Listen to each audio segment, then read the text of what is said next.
Hey everyone, and welcome to another deep dive.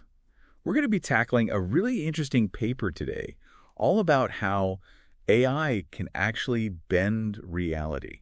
Well, not reality.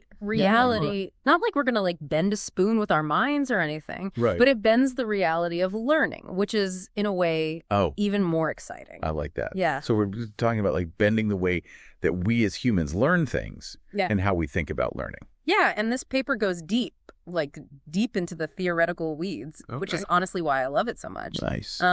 But yeah, we're working with Emre YILMAZ on this one. Okay. He's a PhD who's been like really deep in the world of learning science for over 15 years, so he knows his stuff. Wow.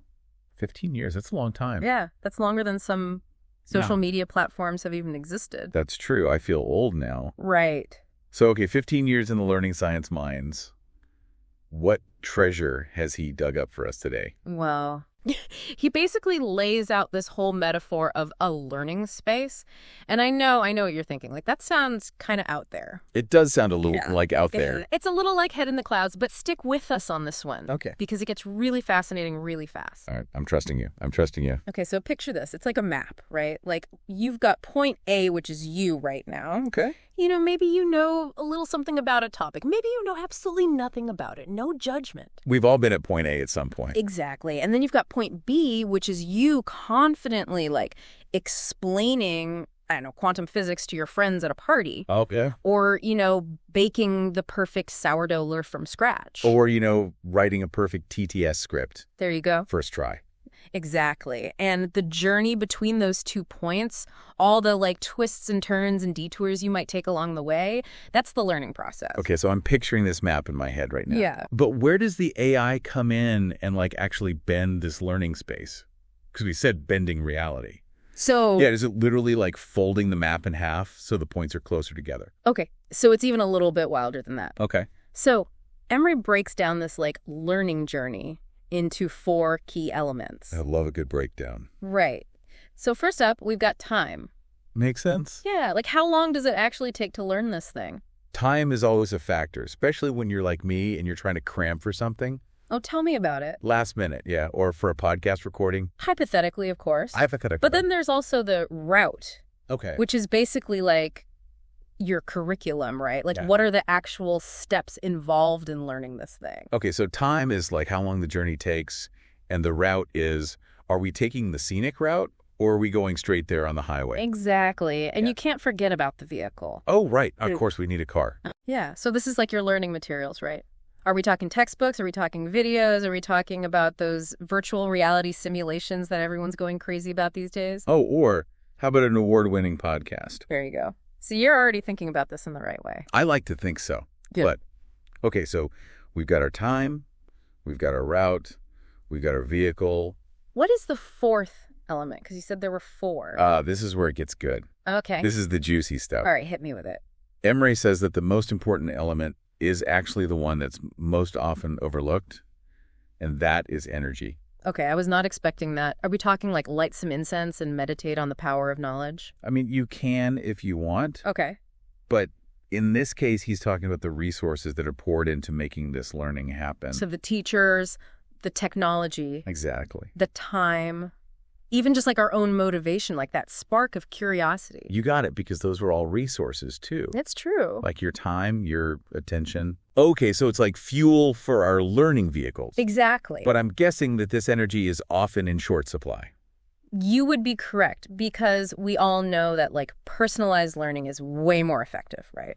But to tailor everything to every single individual learner. Right. It takes a lot of energy for that. It takes a ton of energy. Yeah. And that's where AI comes in. Okay, so is it like blasting in with this huge jolt of cosmic energy? It's not. To supercharge the whole learning process? You're on the right track. Yeah, like it's almost like this magical energy source. Okay. Because think about AI, especially these new transformer models like GPT we hear so much about these days. Right. They're not just like fancy calculators. They are full of knowledge. Yep. Like they've been trained on all this data. So it's almost like having a superpowered teacher built in. Okay, so I'm starting to see where this bending metaphor is coming from a little bit. But can you like give me a concrete example here? Okay. Because I'm still picturing like folding a map in half. Yeah, yeah. So let's talk about this idea of just-in-time learning, Okay. which is something that AI makes possible. Okay.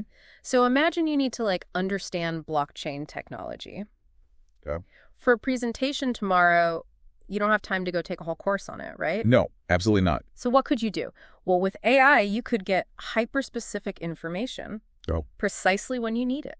So instead of like slogging through a whole textbook on cryptocurrency and blockchain, it would just like pinpoint the exact blockchain knowledge I need to know. Exactly. And that's what we're talking about with this idea of like bending space. Okay. It's like instead of you having to go through this whole long process, it's giving you a shortcut. Got it. Yeah. So AI bends space by giving us shortcuts. What about time? Because that was another one of our elements. Yeah. Does it make everything like speed up? It's almost more like it helps us escape the time crunch altogether in a way. Because think about how we learn now, right? Like a lot of it is us trying to cram information into our brains and hoping that it sticks. Right, just like rote memorization. Exactly. But what if we could just learn what we needed at the exact moment that we needed to know it? Yeah, it's like that saying, information is power, but only if you have it when you need it. Exactly. Which now that I'm saying that out loud kind of makes procrastination sound not so bad. Well, I don't know if I'd go that far. Okay. But I think you hit on something really key there, which is that this is all about shifting learning from memorization to accessibility. Ooh, I like that. Right. Like you need to brush up on your negotiation skills right before a big meeting boom. The AI is there for you. Amazing. And this isn't just about like efficiency, right? Like this bending time thing has to do with like psychology too, doesn't it? Yeah, absolutely. Because Emre talks about how this personalized learning, this just-in-time approach is inherently more motivating. Right. Because you're learning things that are relevant to you. You're learning things that you're interested in at your own pace. It's like the difference between being a kid and being forced to eat your vegetables and like being an adult and choosing to eat a salad. Exactly. One is a chore and one you're like, oh yeah, this is good for me. I want to do this. Right. And think about the instant feedback loop that AI can provide. Oh yeah. You're trying to like learn a new language. You try a phrase, the AI tells you right away if you're right or wrong. Oh wow. Maybe suggests a better way to say it that keeps you going. Yeah, it's like having a personal language tutor following you around 24/7. Exactly. But without the awkward silence when you get something wrong. Exactly. And remember, we're not just talking about dry facts and figures here. Okay. Like AI can actually make learning fun. Okay. It can introduce game-like elements. It can personalize challenges. It can even inject a bit of humor to keep you engaged. Wait, so I could be like learning about ancient philosophy? Yeah. And the AI would be like throwing memes about Socrates at me? Maybe not memes. But it could definitely inject a little bit of levity, make connections to pop culture, whatever works for you, right? Right. Because it's about understanding that learning is an emotional journey as much as it is an intellectual one. Okay, my brain is like buzzing with all of these possibilities. Yeah. But we've been like really deep in this learning space metaphor for a while now. Right. So it's all very cool and like futuristic sounding. Mm-hmm. But is this really how we'll learn someday, or is this more like just theoretical at this point? Well, here's where Emre throws in like the real mind blower. Kahibi. He says that this learning space isn't just a metaphor. Okay. He thinks that with AI, we can actually map out knowledge like a real navigable space. Wait, hold on. Are you saying like we could build a real life version of that map we were picturing earlier? Think about it like this. What if, when you needed to find information, instead of getting like a list of links on Google, you were dropped into like a 3D representation of that knowledge? Yeah, so you could like zoom in on specific details. You could see how different ideas connect visually. Right. You could even watch videos or listen to podcasts right there within this space. Okay, my mind is officially blown. Right. This sounds like something out of a sci-fi movie. But no. How is this even possible? Well, remember those AI models we were talking about earlier? The ones that can like process these massive amounts of information? Yeah, the transformers? Exactly. They can actually analyze all that data and represent it as like points in a multi-dimensional space. Okay, I'm going to be honest with you. Multi-dimensional space kind of makes my head spin a little bit. Yeah. Can you bring it down to earth for me? Okay, so basically each point in this space is a piece of information, like a concept, an idea. Okay. And the closer those points are to each other, the more related they are. Okay. So like quantum physics and quantum entanglement, those would be clustered really close together. Got it. Okay. Where something like baking sourdough would be on a totally different continent in this knowledge map. So instead of just having information like scattered all over the place, Yeah. we can actually organize it in a way that makes sense. Exactly. And actually like visually shows how everything connects. And this is where those really powerful language models, the LLMs, come in. Okay. Because they can analyze those relationships, they can identify the key concepts, Right. they can even suggest connections that weren't obvious before. Oh, wow. So it's not just about visualizing like existing knowledge. It's about discovering new connections, like new avenues for exploration. You got it. And to make it even more powerful, we can use something called a graph network. Okay. I've heard of that. Yeah. Have you? Yeah. Very cool. I don't know a lot about it, though. So basically, it's like a map of nodes, Okay. which are those points of information, and then edges, Okay. which are the connections between them. So instead of having like a linear learning path, like A to B, Exactly. it's like we've got this interconnected web of knowledge, and the AI is helping us to navigate it in like the most efficient and engaging way possible. You've got it. And the best part is this isn't just some like far off futuristic fantasy. Don't tell me. This is happening right now. Wonder. There are already AI-powered learning tools being developed using these very principles. Seriously. So this is less like one day and more like coming soon to a classroom near you. Exactly. Like imagine a biology class. Okay. Where instead of memorizing facts about cells from a textbook, you're dropped into like a 3D virtual cell. Oh, wow. You can zoom in on different organelles. You can watch animations of cellular processes. That's amazing. You can even like interact with virtual molecules. It's like having a biology lab at your fingertips. Exactly. No expensive microscopes required. No more messy dissections. That's best. Okay, so what else? And then let's say you have a question about a specific type of cell, like a neuron. Oh.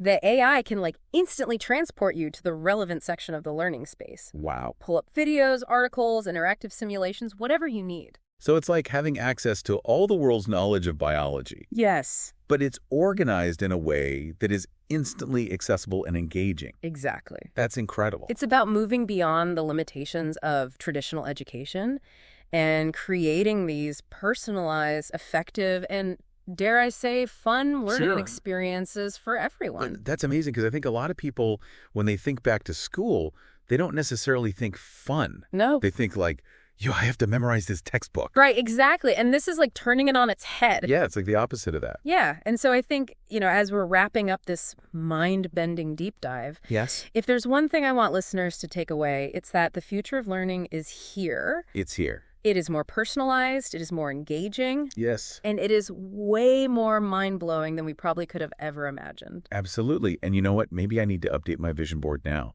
because building my own personalized learning universe is feeling like a top priority after this conversation. There you go. All right, everyone, until next time, stay curious.